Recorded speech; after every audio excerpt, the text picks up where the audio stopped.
The train hummed softly as it crossed the endless white of northern Ontario. Snow pressed against the window like a curtain of silence. Nehiyawak watched the frozen lakes slide by, silver mirrors buried under ice, and tried to steady his breathing. It had been 5 years since he left the Cree Reserve by James Bay. 5 years since he traded the sound of drums for the static hum of Toronto's subways. Now his grandmother's death had pulled him home, like a river reclaiming its wandering stream. In his palm he held a small pendant, a carved turtle of dark stone, smooth and cold. The pendant had been his grandmother's, passed down through generations. On its shell were faint carvings of waves, stars, and what looked like a human hand. When Noah tilted it under the dim train light, it seemed to shimmer, as if something ancient stirred inside. His grandmother used to say, "The world began on the back of a turtle." Noah, remember that the land floats because we believe it does. He used to laugh. Now he wasn't sure if he should have. When he reached the village, twilight had fallen. Houses stood half buried in snow, and smoke rose from chimneys like thin threads of memory. The smell of cedar wood and burning sage drifted through the air. Every sound, the crunch of his boots, the crackle of the frozen river nearby, echoed like a whisper from the past. Inside his grandmother's cabin, everything remained untouched. The woven blankets, the medicine pouch, the half-finished dream catcher on the wall. On her wooden table lay a notebook, its pages yellowed and fragile. The first line, written in Cree syllabics, caught his eye. "When the flood returns, remember the muskrat." Noah frowned. The muskrat, the small creature from the Cree creation story. The one who dove into the deep to bring up mud for the new world. His grandmother told that story every winter by the fire. But why write it here, as if warning him of something? That night, he dreamt of water. A low rumble filled the earth. Trees bowed, the land trembled, and a wave of silver light swept across the horizon. He stood in the middle of a vast lake, the turtle pendant glowing faintly against his chest. Beneath the surface, he saw shapes, moving antlers, wings, all creatures of the old stories swirling beneath him. A voice rose from the depths, soft, ancient, almost human. "You have forgotten the song, Nehiyawak child. The flood remembers." Noah tried to speak, but his voice dissolved in water. Then, from the blackness, a small muskrat surfaced, holding a clump of glowing earth in its paws. It placed the mud on a turtle's back. The turtle turned its head toward him, and its eyes were his grandmother's eyes. He woke with a gasp. His body was drenched in sweat, though the cabin air was freezing. Outside, a storm was rising, snow twisting like white fire through the pines. The next morning, the village elder, old Mariah, came to see him. Her eyes were sharp as flint, her braids dusted with frost. "I saw you last night," she said. "You were walking by the river." "I was." "Dreaming," Noah murmured. Mariah smiled faintly. "Not all dreams are dreams. Your grandmother spoke to the water before she died. She said the flood would come again, not of water, but of forgetting. And you, Noah, would be the one to remember." Noah stared at her. "Remember what?" "The old stories," she said, touching the turtle pendant around his neck. "The ones that keep the land afloat." That night, the drums began. Somewhere near the community center, people were gathering for the winter powwow. The sound pulsed through the snow, deep, steady, alive. Noah stood by the window, staring into the swirling flakes. Each beat of the drum echoed inside his chest, like the pulse of the earth itself. And for a brief, shivering moment, he thought he saw the aurora borealis flicker above the forest, green fire painting the sky. In its light, the shadows seemed to take shape. A man with the eyes of a coyote, grinning. Wisakak, the old trickster, watching Noah, blinked, and the vision vanished. But in his ears a whisper lingered, half wind, half voice. "Follow the drum. The flood has begun." The drum beat began before Noah reached the clearing. Low, deep, alive. It rolled through the trees like a heartbeat under the snow. Steady and ancient, boom, boom, boom. until it felt as if his own pulse had fallen into rhythm with it. He followed the sound through the dark pines, boots crunching softly. The moon hung above the treetops, pale and swollen, silvering the frost on the branches. Every few steps, the air seemed to shimmer, faint, like heat rising from cold ground. When he finally reached the open space, the powwow was already alive. A ring of people circled a large fire. Their faces glowed with its light. Men, women, children, their breath drifting like smoke into the night. Drummers sat at the center, surrounding a great rawhide drum, painted with waves and sky. Each strike sending vibrations up through the earth. The scent of burning sage filled the clearing. It caught at the edges of Noah's memory the smell of ceremony, of cleansing, of things that used to feel far away.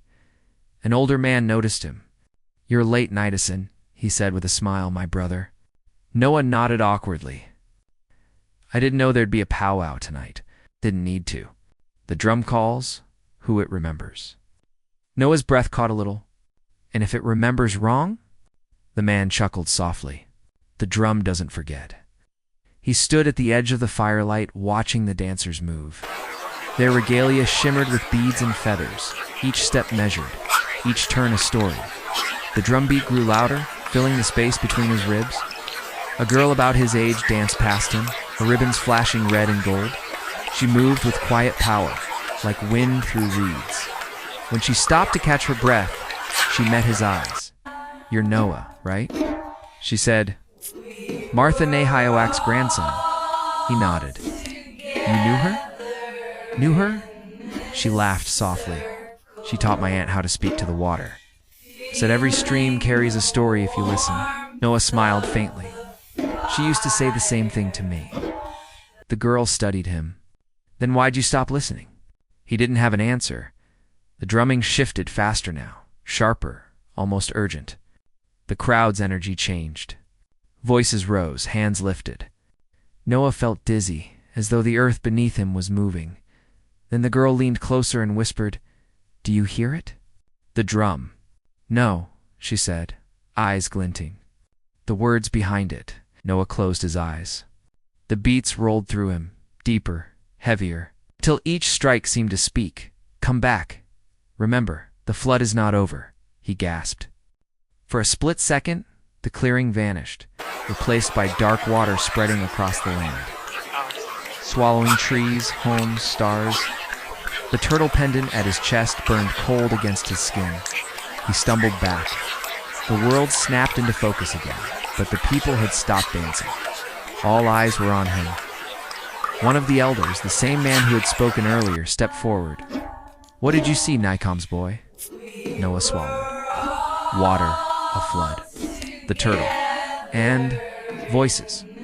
They said the flood isn't over. The elder's eyes narrowed. The turtle spoke. "No," but it looked at me. A long silence followed. Then the old man said quietly, "Wisakok is near. The trickster walks when the drum calls an unready heart." "The trickster?" Noah repeated. "That's just a story." The elder smiled sadly. "That's what we tell ourselves until the story starts speaking back." The girl touched his arm gently. "You should come tomorrow," she said. "There's a council meeting at the lake. They'll want to hear what you saw." He hesitated. "I'm not part of this anymore." "Maybe not," she said. "But it seems the stories haven't given up on you yet." As she turned away, the aurora rose again, brighter this time, painting the snow in green fire. The drummers lifted their sticks once more, and the beat began anew, softer now, almost like breathing. Noah walked back toward the forest, the sound fading behind him. But the rhythm stayed in his pulse, in his breath. In the whisper of snow against his coat, somewhere deep inside, the flood stirred again. The storm came back that night, not with fury, but with silence. Snow fell in thick, slow spirals, muffling the world until even Noah's own heartbeat felt distant. He sat by the cabin window, the only light coming from the small fire in the hearth. The turtle pendant lay on the table beside a mug of cooling tea, faintly reflecting the flames. Every few minutes he caught himself glancing at it as though it might move on its own. It didn't. but he couldn't shake the feeling that it was watching him. A knock at the door broke the stillness. 3 soft raps. Noah frowned. No one would come out in this weather. He opened the door cautiously. A man stood outside, tall, wrapped in a heavy gray coat. His hair was long and streaked with white, though his face looked young, too young. He smiled, and somehow the snow around him seemed to hesitate midair. "Cold night," the man said lightly. "Mind if I come in?" Noah hesitated. "Do I know you?" Maybe not yet." The stranger grinned. "But I knew your grandmother. Fine woman, sharp tongue, terrible at cards." Noah's breath caught. How do you know her?" "She used to leave tobacco by the river for me," the man said, stepping inside uninvited. "Said it kept the tricksters away." "Funny, isn't it?" He knelt by the fire and stretched his hands toward the flames. "Ah, that's better. Haven't felt warmth like this since. Well, since before you were born." Noah closed the door slowly. "Who are you?" The man turned, his eyes catching the firelight. Bright amber, wild and ancient. "Names change, kid, but the stories stay. You could call me Weesikok. Or, if that's too heavy on the tongue, just Wes." For a long moment, neither spoke. The fire cracked softly, throwing restless shadows across the cabin walls. Finally, Noah said, "You're not real." "Out." "That's one way to stay sane. I'm dreaming." "Maybe. Or maybe the world's dreaming you." He rose, pacing slowly. "You hear the drum, don't you? You saw the flood. You think those are just memories? Stories." He tapped his temple. "You Cree, you carry rivers in your blood. Forget the stories long enough, and they drown you instead." Noah clenched his fists. "What do you want from me?" Wes turned to face him fully. "Want? Oh, I don't want much. I'm here to make sure you don't run from what's calling you. Your grandmother opened the door. I'm just holding it," he gestured toward the pendant. "That little turtle, it remembers everything. Floods, fires, beginnings. But it's asleep. You'll have to wake it." "How?" Wes's grin widened. "With truth, and truth's a tricky beast. You'll find the first piece by the lake tomorrow if you're brave enough to listen." He started toward the door. "Wait," Noah said. "Why help me?" Wes paused, his silhouette framed in snowlight. "Because even tricksters hate to see a story die. And because the flood that's coming, it won't stop at your people. It'll wash the whole world clean." Then he stepped outside. The door shut with a soft click. Noah rushed after him, but the porch was empty. Only footprints, in the snow, leading toward the dark line of the forest, and fading halfway across it as if the man had vanished into air. That night Noah couldn't sleep. The storm whispered around the cabin, branches tapping against the window like fingers. He dreamed again, this time of a mirror made of water. In it, he saw himself standing by the frozen lake, the pendant glowing faintly blue. Behind him, a shape moved, tall, shifting, neither man nor animal. When he turned, the reflection didn't. It smiled. Then he woke. By dawn, the world was silver and still. He stepped outside, breath clouding in the frozen air. The forest waited, vast, quiet, endless. In the distance, the frozen lake shimmered like glass under the pale sun. He could hear it faint but clear, a single drumbeat, pulsing beneath the ice. He knew then whatever waited out there. It wasn't just a story anymore. The cold was sharper than knives. Noah's breath billowed in pale clouds as he crossed the snowfield toward the frozen lake. Each step crunched with a sound that felt too loud in the vast silence. The morning sun had barely risen, and already the light was a dull silver, heavy, watchful, ancient. He reached the lake shore and stopped. The surface stretched before him like a mirror of glass, smooth and unbroken. Beneath it, something pulsed faintly, slow, rhythmic, like the beat of a distant drum. He knelt, brushing away snow until he saw his reflection. The water beneath the ice shimmered faintly green. Then, faintly it moved. His reflection blinked before he did. Noah stumbled back, heart hammering, but the surface stayed still, untouched. The silence pressed against him, Then came a voice, the same deep tone from his dreams. Do not fear the water, Nehiyawak, or Scopolis. The flood does not destroy, it remembers. He turned sharply. An old woman stood a few feet away, her hair white as frost, wrapped in a robe of woven reeds and feathers. Her face, though wrinkled, glowed with something familiar. Grandma, he whispered. She smiled. Only what remains of her in the stories. Noah's throat tightened. Why am I seeing this? Because you listened, she said gently. The drum called, and your spirit answered. Now the land wants you to remember what it once was and what it's becoming. Right. She pointed toward the lake. Look beneath the ice. Noah hesitated, then knelt again, pressing his palm to the frozen surface. The instant he touched it, the world shifted. The ice thinned, turned translucent, and then, as if the lake itself exhaled, light spilled upward. Swallowing him whole, he was falling down through water that wasn't water, more like memory, liquid and alive. Images flickered around him, the first people walking across shining mud, animals rising from mist, a turtle carrying the newborn land on its shell. He saw fires burning in circles, elders singing to the stars, rivers that spoke in voices like wind through birch leaves, and then darker visions, machines slicing through forests. Black smoke choking the sky, rivers turning to mirrors of oil. The flood came again, higher this time. It swallowed towers, highways, cities, until only the turtle remained. Floating in silence, then the turtle spoke. Its voice, the same deep echo he'd heard in dreams. The flood of forgetting has begun, but the stories still breathe through you. When Noah gasped awake, he was lying on the ice, unbroken, untouched. His hand still rested on the surface, and the turtle pendant on his chest glowed faintly. The aurora had risen, swirling ribbons of green and violet, Lighting the frozen world like the inside of a dream. He could feel something beneath his skin, a vibration, like the echo of a drum that never stopped. Then a figure appeared across the lake, tall, wrapped in shadow. Moving lightly as wind, Wes, Noah called. The trickster's voice drifted back, half laughter, half warning. Careful, boy. Truth cuts both ways. What do you mean? Wes's shape shimmered under the aurora. You wanted to see the beginning, but beginnings always demand an ending. Noah frowned. An ending of what? The one you know, Wes said softly. The one built on forgetting. The aurora flared brighter, and for a heartbeat Noah saw faces, thousands of them, generations of his people. Their eyes turned toward him. Their voices blended into the wind. Remember us? He fell to his knees, overwhelmed. Tears stung in the cold air, freezing on his skin. I don't know how, he whispered.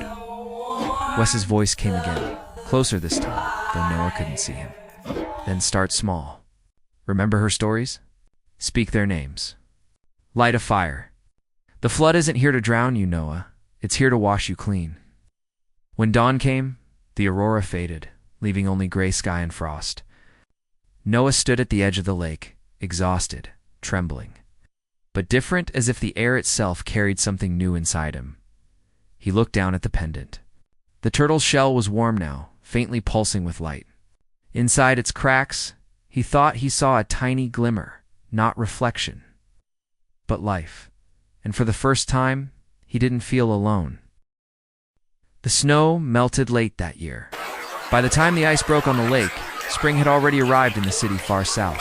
But here, the land still moved in its own slow rhythm, patient and watchful. Noah stood on the shore where the aurora had once burned the sky. The lake was quiet now, a wide mirror of thawing blue.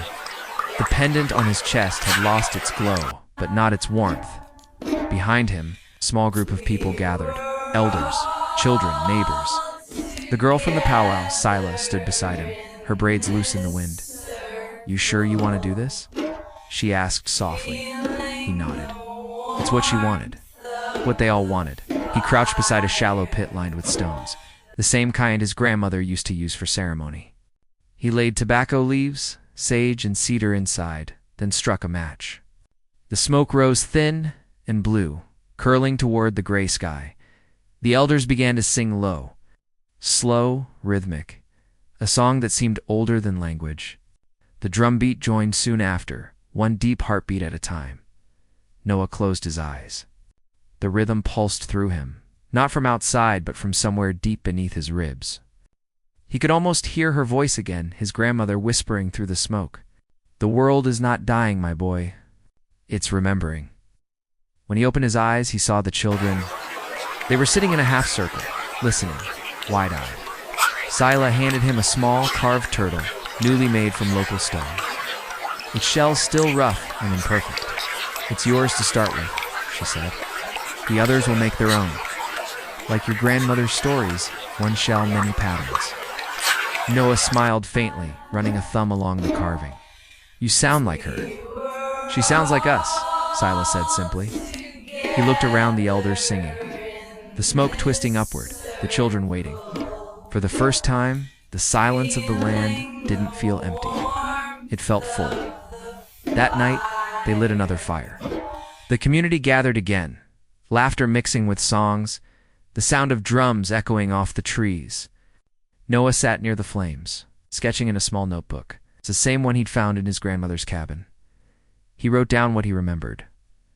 The lake, the flood, the muskrat, the turtle, and the voice that told him the flood was not of water, but of forgetting. Sila leaned over his shoulder. "You writing a story?" He smiled. "No, a map." She frowned playfully. "A map to where?"